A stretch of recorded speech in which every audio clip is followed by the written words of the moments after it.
Coming up live on LiveWire, we've got a great show for you today. It shows that the arts are really coming alive. We have a group from the Uli Theater. I'm going to be talking about their plays and their programming, and also the executive director of Fairytale Town to talk about what's happening there. Stay tuned for LiveWire right after this.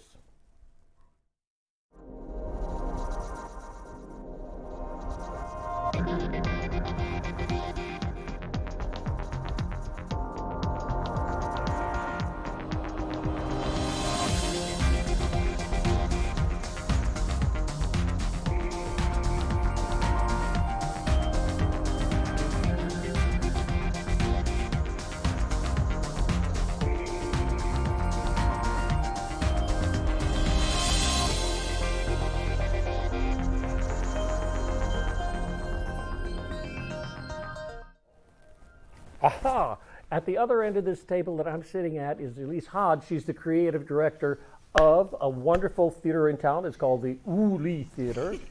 I wonder how that came to be. But she's going to tell you, and she's also going to introduce her actors in our currently running show. Great. Take it. Well, hello, Ray. Thank you for having me. I appreciate being here. We are running a show currently at the Uli Theater, which got its name by the gentleman who built it, Gerald Uli. A guy named Uli? Yes, his last name is Uli. That's how that started. Sounds like a play title. Exactly. It is an odd name, though, yes. O-O-L-E-Y. But right now we're performing Constellations by Nick Payne. He's a British playwright. And we have these wonderful actors in the show with us here today. This is Eason Donner, who is playing the character of Roland. And then Savannah, you go by Vanna, but Savannah Nettle, who is playing the character of Mary Ann. Okay, all right. You have to do accents? Yeah, but I couldn't do it. We do our best. Yeah. I taught school in England, and they do their best to do our I did like Guys and Dolls and Hello Dolly. You know, they worked really hard to do American accents. Yeah, it's They didn't get there. much more entertaining to watch Brits do American accents than Americans do British accents. Actually, you know, it's interesting though. They actually have to learn to graduate 7 accents, British accents. There's 7, at least 7 in Yes, that. yeah. And that country is only as big as California. Yeah. You know, 500 miles wide, Yeah. 1,000 miles long. In this show, I managed to do them all. Well, this is great. Well, we want to come and see you. Yeah. You know, and I will call out. You know, yeah. Yeah. You know, that's a Londoner. Yes, Londoner. There you go. Sorry. Well, I know Maggie Upton, who's the director of the play, this was something that she definitely has had her eyeball on doing for quite some time. And that's what was so fun about getting to do this with the Artist Collective, the company that I run. This year we're concentrating for 2023 on the Season of Dreams. And what that has to do with is a dream project that a local director, actor, writer, producer wants to put on stage. And we're trying to make those dreams come true. Do you think they should make those decisions? Well, you know, that's what I'm for. I'm sort of the one that you have to go through to get to the stage. Yes. That's it. Okay. So I am the creative director there.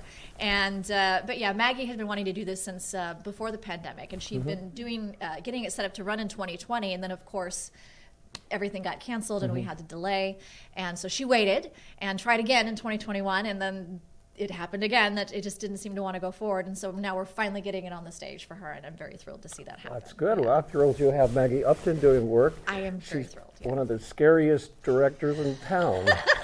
Well, at 82, she knows quite a lot. Yeah. That's And absolutely. definitely has very specific ideas about what she likes and what she wants to see. And I think that, you know, she's done a lovely job with this play, and I know it speaks so much to her heart. It was such a piece for her that she was just, I believe the story is something along the lines of, it was something she saw in San Diego while she was getting treatment for her health, and she was very, very ill. And this was something that brought her almost in a way back to life in a certain sense, and gave her the sense that she had something still to accomplish as an artist. So that's what made this so wonderful to bring it on That's stage. And then great. having both Vanna and Eason involved, they're such wonderful actors, and I'm so thrilled to see them do this Yeah, they show. are. So. Ethan, tell me a little bit about your character and what he does. My character is actually a beekeeper who's devoutly in love with Vanna's character, who's a physicist. How could that happen? Well, you know, opposites attract, I guess, and Oh, like that. yeah. birds and bees and atoms and molecules. It's all the same stuff. Sure, absolutely, you're right. It's all part of the same stuff. Good, good, good. And your character? I play Marianne, and she's a physicist who is... What do you find in this beekeeper? I think acceptance. I think that's what she finds in him. She's a very speaks her mind type of person, and sometimes maybe speaks when she shouldn't. And, you know, they just have a connection that... I laugh at your bad jokes. Yeah. Sometimes, if you get them. Well, and in some ways, that's like almost like what the bigger title of the play is, which is Constellations. It's these things. It's the attraction. It's the star. You know, this universe that these two are living in, and it's actually a multiverse in a certain sense, because the whole show you keep seeing different ways in which a moment in time could have happened. And it's all through, as Eason was talking about earlier, it's all through the lens almost of Marianne's character, the character that Vanna plays. So you said something kind of nice about that. I don't know if you remember what it was, but if you wanted to try saying it again. Yeah, it's a really interesting play because it's such a simple story. It's basically just, you know, a couple meet. It doesn't quite work out. They run into each other again. They end up getting married. They go through a tremendous life event, which in the form of a brain tumor. I hope that's not a spoiler. But the way that each one of these moments in their life plays out 4 or 5 different ways. And so it's a really interesting play, and it's really fun as an actor because you get to do basically the same scene 4 or 5 different ways, you know? That's good. It's a challenge. So we have to stop and let people know if they're interested in seeing this. It's playing now. Yes. And they can go see it. So there is on the screen of our television set right now the dates and how to get the tickets. There are dates. It only plays through the 28th on Thursday and Friday at 8 p.m. On Thursday, well, that's good. Thursday, Friday, Saturday, 8 o'clock, and then we have a Saturday matinee at 2 o'clock. So we have a 2-show Saturday. Oh, 2-show Saturday. Okay, well, Yes, that's we do. good. Yeah. To use up that theater. That's exactly right. Okay, there it is. It's a little clearer there, and there you go. Wonderful. Does it say right? Saturday matinees at 2. Yeah, there you go. EMHboxoffice.com. Thank you. Yes, emh.boxoffice.com is where you can get directly. Okay, well, that's good. And then what about this other play that's coming up? So that's going to be Shirley Valentine. That's next month. That's next month. That's going to be February 16th through March 4th. It's a one-woman show. And I'm actually taking on the lead role of Shirley Valentine. So I'm very excited to be doing this. It's going to be directed by Sherry Z. Heller. Which actually you had both of us on your show when we were doing Arsenic and Old Lace last October. I remember that. Yeah, so I'm thrilled to be doing that part. For people who recognize the name, it is a film, but I didn't know it was a play until just a few months ago when I was looking for one-woman shows and found out it was a play and went, oh, there's my dream. Okay. Wasn't it a real person though? So she is not a real person, no. But the role was originated by Pauline Collins on yes, and she did the play and the film version. I see. So I think that's where it sort of comes in as thinking maybe it was a real person idea. But she's just this wonderful woman who's sort of lost herself in the life of being a housewife and realizes that she needs to reconnect with who she used to be. So yeah, a siren. Little bit, maybe. You never know. You never know. Yeah. Oh, you have to find out. You have to go to see the play, right? You have to come see the show to find out. Okay, Yeah. okay. Yeah. And then you can get your tickets for that the Same way. place, the EMHboxoffice.com. Yeah. EMH. Sounds cool. It's my initials, Elise Marie Hodge. There was no. Yeah. Well, that's very cool. I think it's. Then I want to make sure that we just have enough time. I want to talk about this artist collective that you have because sure. it's really interesting. I don't know of any other theater company in this town that has anything like that. Well, that's, I suppose, what I'm trying to do is fill a little bit of a niche here in our community, in our theater community, because we have a lot of different companies who do wonderful work. And one of the things, though, that hasn't been happening is I think things that focus on the artists themselves and giving them an opportunity to do work that they really want to do. Yeah. But there's sort of an interesting way that you have to go about doing that, because you also want things that audiences are going to want to come see. Because that's what we're doing it for, right? Is to share these wonderful moments and stories with our audiences. It's not So- self. I mean, you know, that is Not the about your point. ego That is the or- point. But I also know with the arts right now, it's, you know, with all of us coming sort of back after these 3 years, almost 3 years of you know, sort of becoming very encapsulated in our own little environments and living in our own bubbles and living on Zoom and living on, you know, chat rooms and all of this. There's this, I can feel that there's sort of a resistance, whether we mean to or not, to come back out to the theaters See and to real come back people, out in flesh public in front and of you? know? Whoa. So it's certainly something I'm also working towards is getting our audiences to come back in and see us, because the live theater experience is so key True. to enjoying the story that we're telling. I do provide live stream option for anybody who wants that option at our theater. You do have a way to buy live stream tickets to go see the show. But unfortunately, Shirley Valentine will not be having that option because this is a published play, and the rights are not being allowed for that. I So see. if you want to see Shirley Valentine, you have to come see it in person. I see. Okay. So- But about the artist collective, Yes. it's a writers kind of collective. So we have writers involved, definitely, and that's going to be part of our year coming up. We have local playwrights who are going to have some of their works hitting the stage that we're workshopping, and we have Scott Charles is going to have a piece coming Scott up. Charles. Shane Robert and Stephen Redwood Byram is going to have a play coming up. We're doing those throughout the first half of the year. We are going to do a little Shakespeare over the summer, just, you know, to throw that out there, because our actors love the Shakespeare world. Really? Yeah. And then, and then we are going to do our first musical ever, the Artist Collective. We're going to do a musical in October. We're going to try to do Sweeney Todd. I'm still waiting to hear if I've got the rights. But My goodness, yeah. Sweeney Todd, doesn't it have 90 people in it? No, it does not. That's one of the reasons I'm doing it, because the Uli Theater is a small 35-seat theater, and that's one of the reasons that I felt like it was a good venue for writers and actors and things to develop themselves, because this isn't a huge 200-seat theater. This isn't a place you're trying to fill with, you know, hundreds of people. This is a place where people who really love the arts and love theater can come see things in progress, see things working, see actors develop, and from time to time, you might see a celebrity or two. We did have a celebrity come in last month and do a little bit of a show with us, so that was pretty I exciting. think all the people on your list are celebrities of my heart. No, I mean, they are local celebrities. They are local They're- celebrities. This Absolutely. is In true. fact, Yes.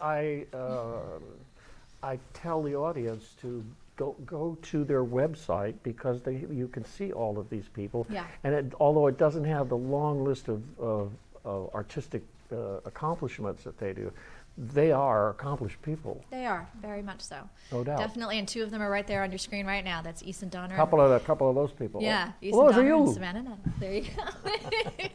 Yes, these two have been so lovely to work with on this show, and I've loved watching them develop these characters. And I think it's just a great way for people to come back to the theater and see great work. And I would love people to come out and support Maggie, because this is, like I said, 82-year-old woman who's still directing. Bless her heart. Well, you know, Maggie is a beloved director She in our is, town. You know. yeah. So they should just get on the website, which is www.em. hboxoffice.com. Okay. There you go. All right. Well, I want to thank you for coming. And Thank I you. think that it's been a really amazing turnaround now, and the doors of theaters are flying open Yeah. Yeah. all over the place. Yeah. Very interesting experiences. And plays and new plays are coming on, and Yeah. people are doing some really interesting work. Yeah, they are. Do we have time for one more minor little plug? Sure, I want it. Okay, great. With the Artist Collective, I will be holding auditions for writers and actors and all kinds of people. So please be watching for that. If you out there in the audience watching the show fancy yourself a playwright or an actor or a director, producer, etc., please watch for opportunities to come join the company and start working and getting yourself out there. And you're in Midtown, which is easy to get to. Midtown, yep. Right 28th off and of- T Street. Right. Yeah. Right around from the co-op where I like to go and have lunch. Thanks all for coming. Okay, you. we are going to take a short pause for the cause, and we'll be back after some important bits of information are thrown your way by the TV.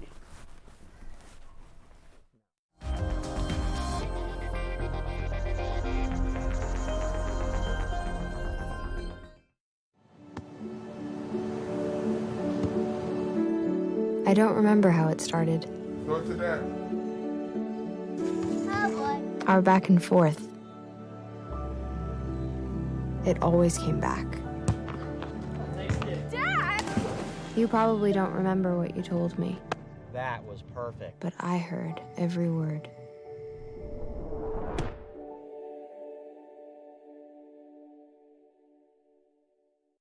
Okay, Dad. 1, 2, 3.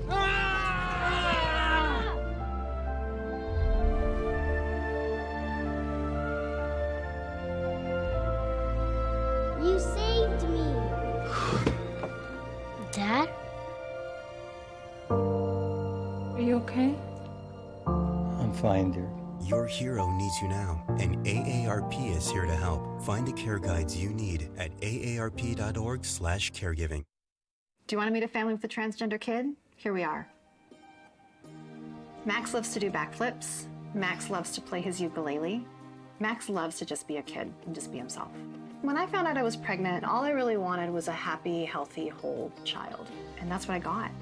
I think it's really important for people to know that trans kids don't have a political agenda. They are just kids. Like any parent, we love our kids unconditionally, and we will never stop fighting for them. Stand with us. Protect our families.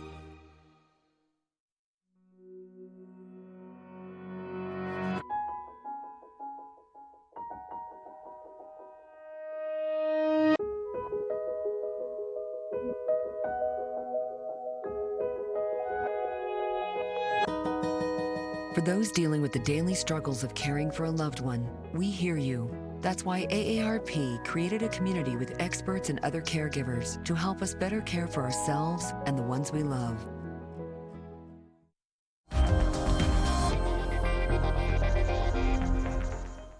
Okay, we are back. Yes, we are back, and I am here in the studio with the executive director of Fairytale Town, Mr. Kevin Smith-Fagan. Indeed. Correct? Did I say it right? You got it right on the first try. Amazing. Thanks for welcoming me back. Well, Good to see you. quite all right, no problem. So you were walking down the street one day and said, "Gosh, I think I'll run a Fairytale Town." You know, there are worse jobs in the world than going every day to this magical, beautiful place, which is full of happy children.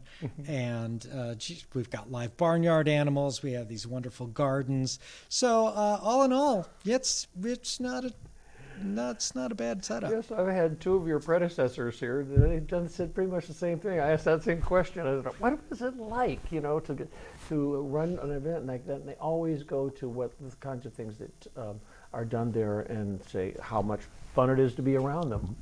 Yeah, well, it's never boring at Fairytale Town, that's for sure. And, the backdrop of a day filled with the laughter of children it's a good day. Every day is a good day at Fairytale Town. Good. And obviously, you're here because you're coming alive with lots of wonderful events and the great things happening in your story center building. Yes, we opened a new building just in November. So the brand new Story Center, which is about 6 years in the making, and it was the first new construction, new building at Fairytale Town in over 6 decades. So it's a big deal. Yeah, that's just good. And, but there are new events that are coming along, like you're having this Lunar New Year's coming right up. Yes, so the Story Center, now that we have this indoor space, it enables us to offer multicultural programming in a much more sort of comprehensive way than we could before. And January is the month of Lunar New Year, so we're celebrating this weekend with celebrations on Saturday and Sunday. For instance, Saturday afternoon at 1:30, we've got lion dancers coming in to do, the big traditional, colorful, loud. Oh, so the drums and this is great. So we're very hot to get a good turnout for that because it's going to be this wonderful spectacle and a great celebration of Chinese culture. Part of the celebration also is that there'll be a craft activity they can do. They'll be making a Chinese drum in the Story Center. There will be readings of books from Chinese folklore. So really going to be a neat weekend. And the weather is shaping up beautiful. That's great. Not something we've been able to say a whole lot lately. Oh, look on the screen there. That was your new building? That was the Story Center. Oh, yes, they put it back up. As you can see, it's this magical thatched cottage, And so it's just gorgeous. It is absolutely a beautiful new jewel at Fairytale Town in our community. And the entire purpose of the building, Ray, was to create a space where kids could become storytellers, to think up their own original ideas, to draw them out, to write them out, to act them out on a stage. The ability to have an active imagination is really the foundation of successful problem solving later in life. Yeah. I mean, it is an incredibly important child development skill. And now Fairytale Town has this comprehensive new tool to make that happen for kids. So we're super excited. So I guess that's why I'm successful. I used to always tell stories to my mother and father. You know what? About what I did wrong. Novel solutions come from original thinkers. Yeah. And so it is very important. You were lucky enough to have people apparently young in your life, when you were young, younger in life, to foster your creative spirit. Yeah. And look where you are now. That's wonderful. So, okay, so what about Baden Powell? What happened to him? He was walking down the street one day and he says, I think I found the Boy Scouts. Yes, this you're referring, of course, to the founder of the Boy Scouts. That was in February of like 1910 or something, I think. Yeah, somewhere there. So Fairytale Town is going to have a Boy Scout celebratory event on that day. It's in February 10th, so all Scouts are invited. Discount admission for the Scout kids, when they come in their gear. And we'll have activities that day to celebrate Boy Scouts. But fair is fair. Fair is fair. What now about a Girl Scout? The Girl Scouts have their founding celebration day the next month. So I believe on March 12th, we'll celebrate the founding of the Girl Scouts, which I think is 101 years ago or thereabouts. Yeah. And same deal, Girl Scouts in uniform get the discounted admission, and we'll have celebratory activities for them and their organization all day long. Whittling? Well... Maybe not. Maybe. I don't know. No, It's a multitude of opportunities. That's a creative endeavor. Sure. Who can say? That's what happened to me. I was a Boy Scout. We did a lot of whittling and doing things like that. The creative things, though. Yes, to be able to make things that you created. Storytelling. No, we did storytelling as well. I can remember the fire burning out on a campground, and that we were telling these ghost stories. It's really great fun. Yeah, it is fun, and it's also these are also useful tools that kids are getting through the Fairytale Towns programs. Really, so that new storytelling center is going to be really an interesting place, and the programming. So people ought to come on down, right, and have a look at the storytelling. And that the first event is coming right up. The Lunar New Year. Can I see the new building then? Yes, absolutely. That it'll be on display this weekend. So Fairytale Town is open in the winter months, Thursday through Sunday. And then come March 1, we're open every day, 7 days a week, all the way up to October, to the end of October. That's Halloween. Yeah. So we get 1 day off. July 4th is the only day we're scheduled to be closed from the 1st of March through Halloween. So, and if people don't know where you are, you can say they got to know where the zoo is, and that's across the street, and they got to know where the horseback riding. Do they still have the horseback riding? Oh, unfortunately, the pony rides got retired last year. Oh, but on Lamb Park Drive in Lamb Park, across the street from the zoo, is an easy marker for people to know where Fairytale Town is located, and It's really an affordable ticket. It's during a weekday, it's only $7 to come to Fairytale Town, and on a weekend day, it's an extra $1. It's only $8. I see that. So we spent a lot of time making sure that it's affordable for families of all backgrounds, because every kid deserves the Fairytale Town experience. Absolutely. And how about the storm? Did it have any impact on? I drive by there, and I can tell you that I go by the park, and I can see the destruction. Yeah, wasn't it incredible? You just look in every direction in Lamb Park, and all these beautiful, huge, mature trees are down. There's a picture of one inside Fairytale Town. We did lose, I think, 6 trees as a result of the storms. That one fell on the big cheese there, as you can see. Fortunately, the cheese was unharmed. I see. great. And, you know, there's another photo. You can see inside the Crooked Mile there was another big tree that came down due to those high winds. But we've got it all cleaned out. And so when we open tomorrow, going forward, the park is back in ship shape for families to come and enjoy. I and sure hope so. That's we got great. good weather, which is, I mentioned, is a long time coming. We've had a rugged go there with the storms, but I think we're Let's hope it's over. Yes, please. I mean, one storm after another. You know, think that the weather is changing and you get really scared. But I think it's there's a cycle that happens, and we just got the big end of the cycle. Well, I looked at the 10-day, and we look pretty good through the end of January. So families who are looking for constructive, happy places to bring their kids, you can't beat Fairytale Town. That's great, great, great, great. And tell me about the board of directors and how do they feel about things moving along? Well, we're very fortunate to have a terrific board.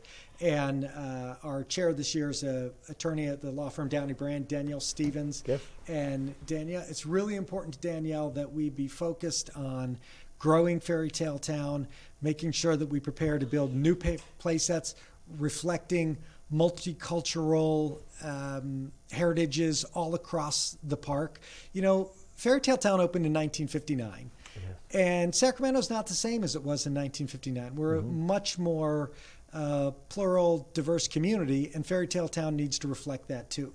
Which is part of the reason why the Story Center is so great, because now we can start programming multicultural programming every month of the year, and every family that comes, every kid that comes will have an opportunity to see themselves reflected at Fairytale Town.